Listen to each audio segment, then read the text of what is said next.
तो जो अपना 8 क्वेश्चन का सीरीज़ फिजिकल ऑर्गेनिक इनऑर्गेनिक जो बोर्ड के लिए कर रहे हैं, उसी सीक्वेंस में इनऑर्गेनिक के ज़्यादा नहीं 2 क्वेश्चंस हैं, जिसमें सब कैटेगरी से आप ढेर सारा कवर हो जाएगा। देखते हैं पहला क्वेश्चन क्या है इसमें। okay? तो पहला क्वेश्चन इसमें देखो, उसमें जाने से पहले इनऑर्गेनिक में थोड़ा आंसर इस काफ़ी स्कोरिंग होता है, क्योंकि अगेन यहाँ पर भी आपको अगर पता है आंसर तो ज़्यादा जद्दोजहद करने की ज़रूरत नहीं होती है।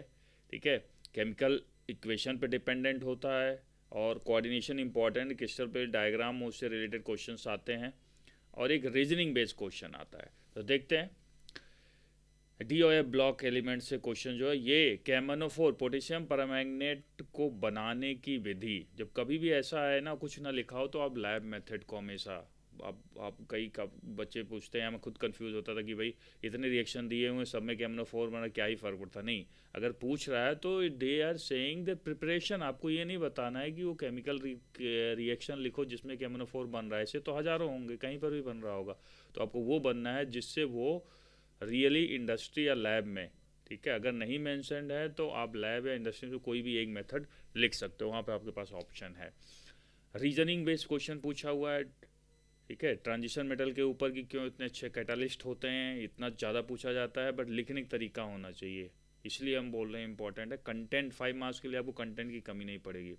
CE4+, स्ट्रॉन्ग ऑक्सीडाइजिंग क्यों है, ये लैब में होता है, लैब में भी पूछा जाता है, एग्जाम में भी, इसलिए इंपॉर्टेंट है। कॉपर का भी टेस्ट करते हैं लैब में, इसलिए copper plus not stable in aqueous solution, ये बड़ा फेमस क्वेश्चन है। तो देख लेते हैं रूपरेखा कैसे लिखा जाता है। ठीक है, कैमनोफोर के रिएक्शंस 2 स्टेप्स में है, ये लैब मेथड है। पहला तो आप ये इसमें ये कहाँ से आता है, पायरोलिसाइड से आता है, और से आता है।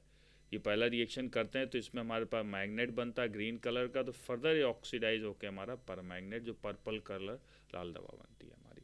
तो इस तरह से 2 रिएक्शंस हैं, ये आप लिखोगे यहाँ पे। ठीक है, कैमनोफोर के अलावा K2Cr2O7 पोटेशियम डाइक्रोमेट का भी आता है कभी, बट उतना इंपॉर्टेंट नहीं, ये बहुत ज़्यादा रिपीट हुआ है क्योंकि इस कंपाउंड की यूटिलिटी बहुत ज़्यादा है लैब में भी, और ये जो है फार्मा में भी बहुत यूज़ होता है। ठीक है, दूसरा रीजनिंग बेस्ड जो क्वेश्चन पूछा हो, कैटालिस्ट, कैटालिस्ट क्यों होते हैं भाई डी ब्लॉक के एलिमेंट्स इतने अच्छे, क्योंकि उसमें वैकेंट डी ऑर्बिटल होते हैं, लिखना ज़रूरी है और इसको अंडरलाइन करना, इसी कारण ये वेरिएबल ऑक्सीडेशन स्टेट शो कर सकते हैं। ठीक है, C+4 एंड ऑक्सीडाइजिंग एजेंट क्यों है लेंथेनाइड्स में इतना। ठीक है, इलेक्ट्रॉन जो है +3 स्टेट हम जानते हैं लेंथेनाइड्स के लिए ज़्यादा स्टेबल है, और इसलिए अपने आप को एक इलेक्ट्रॉन एक्सेप्ट करके +3 स्टेट में चला जाता है।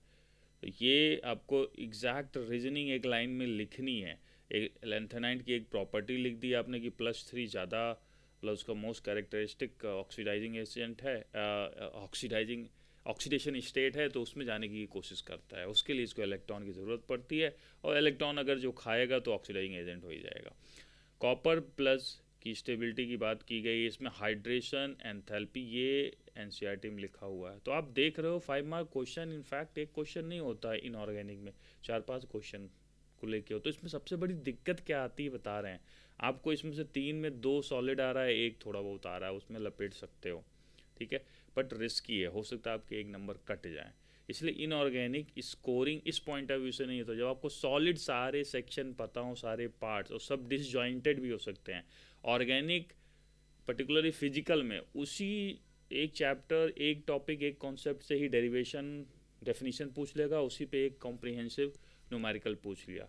ऑर्गेनिक में कभी कभी मैकेनिज्म कंपेयर करने को आ जाएगा, या डिफरेंट चैप्टर से भी आ सकता है, सिंथेसिस में एक से दूसरे में कन्वर्जन वगैरह इस तरह से। इनऑर्गेनिक में एकदम अनटसेंट है।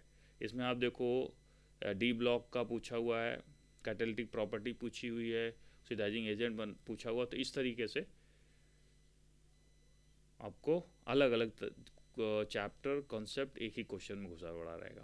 ठीक है, कोऑर्डिनेशन कंपाउंड से जो है वैलेंस बॉन्ड थियरी एक्सप्लेन करना है, किसके through, magnetic valence bond theory explain the hybridisation geometry and magnetic characteristic इस कंपाउंड का, इस कॉम्प्लेक्स का। ठीक है, एटॉमिक नंबर दिया रहेगा। दूसरा पूछा हुआ है ड्रॉ करो crystal field splitting diagram octahedral के लिए, और right IPSC name of this one, IPSC name of this one. तो में वैलेंस बॉन्ड थियरी अगर आपको एक्सप्लेन करना हो इसमें, तो सबसे पहले आप क्या करते हो, ऑक्सीडेशन नंबर निकालते हो, जो कि बताया ही जाता है, ये लिखना ज़रूरी है, ये नहीं कि अपना मन में जो निकाल लिया। नेचर ऑफ लिगेंड भी बताना, क्योंकि उसी से आपका डिसाइड होगा क्या हाइब्रिडाइजेशन है, इनर होगा आउटर होगा, ठीक है।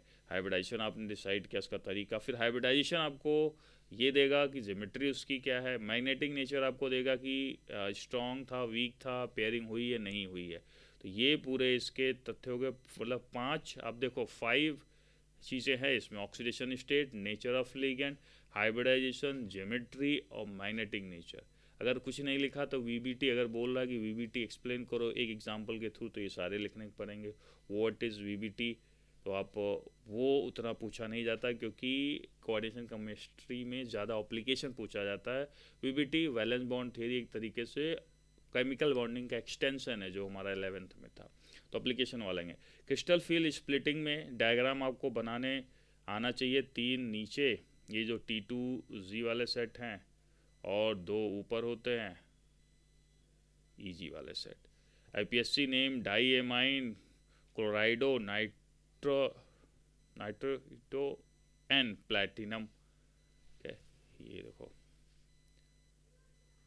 माइनो क्लोराइडो नाइट्रोडो एन से जुड़ा हुआ है, तो इसलिए तो ये वाला होता तो नाइट्राइटो ओ लिख देते, ठीक है। तो ये है, इसे ये सबसे ज़्यादा रिपीट हुए हैं।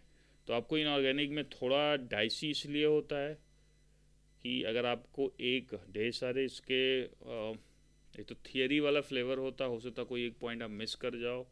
दूसरा, ढेर सारे कवरेज होता है छोटे छोटे पार्ट्स में, एक सिंपल एक ही कॉन्सेप्ट पे एक ही कंपाउंड पे सारे पूरा लॉन्ग क्वेश्चन नहीं बनता है, ठीक है। तो एक ये फॉल बैक है, ड्रॉबैक है। तो मेरा एडवाइस है कि 5 मार्क्स क्वेश्चन में अगर आप इनऑर्गेनिक को ले जा रहे हो, उसकी तरफ बढ़ रहे हो टाइम बचाने के चक्कर में, सो के अदरवाइज आपके पास कोई और अल्टरनेटिव हो फिजिकल ऑर्गेनिक का, तो उसको करो इंस्टेड ऑफ दिस वन।